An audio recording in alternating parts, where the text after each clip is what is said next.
Good evening to all of you, and thank you for joining us on 13 Plus. I'm Mary Coleman.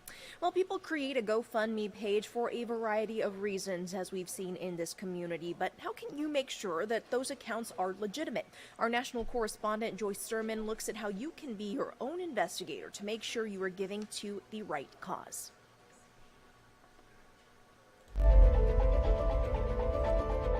In the last decade, GoFundMe has become a widely popular fundraising platform. The company says over 1/3 of adults in the U.S. have donated using GoFundMe, and supporters worldwide have given an average of $68 every second since 2010. While a vast majority of fundraisers on the site are legitimate, it could pay to do your research before donating. Reporter Josie Sturman shows you how to be your own investigator to make sure you're giving to the correct cause.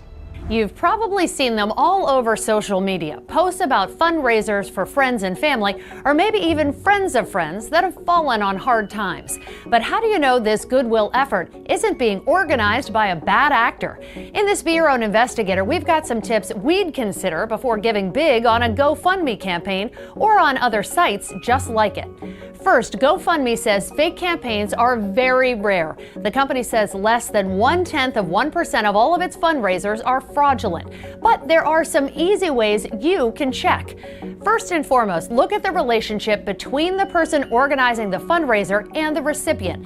If they're not giving specific details about how they're connected to the person in need, that could be a major red flag.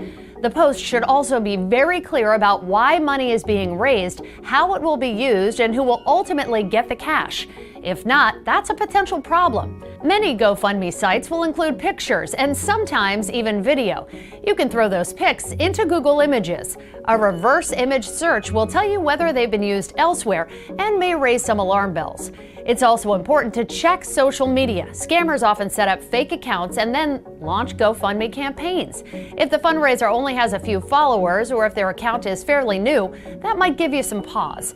Maybe they're not that big on social media, but look at the profiles on both sides. See if and how they're connected and check who's tagged in any posts about that page. Lastly, run down that list of donors and make sure direct family and close friends are signing up to donate and also commenting. If not, you may want to contact the fundraiser and ask some questions. Just click Contact next to their name. If they're vague or if they don't answer, you may want to keep your wallet closed so your giving spirit doesn't get wasted on a scam. With this Be Your Own Investigator, I'm Josie Sturman. If you feel you need to report a fundraiser, you can find more information how to do it at support.gofundme.com.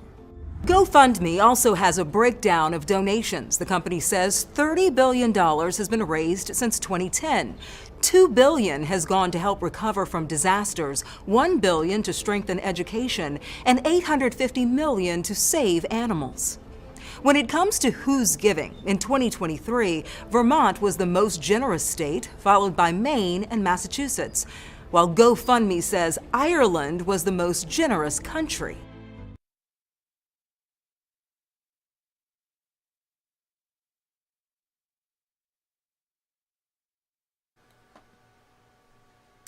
Again, if you follow those tips, you should be in some pretty good hands. I know we do our due diligence to make sure that these GoFundMe pages are legitimate before we share them with you, so keep that in mind.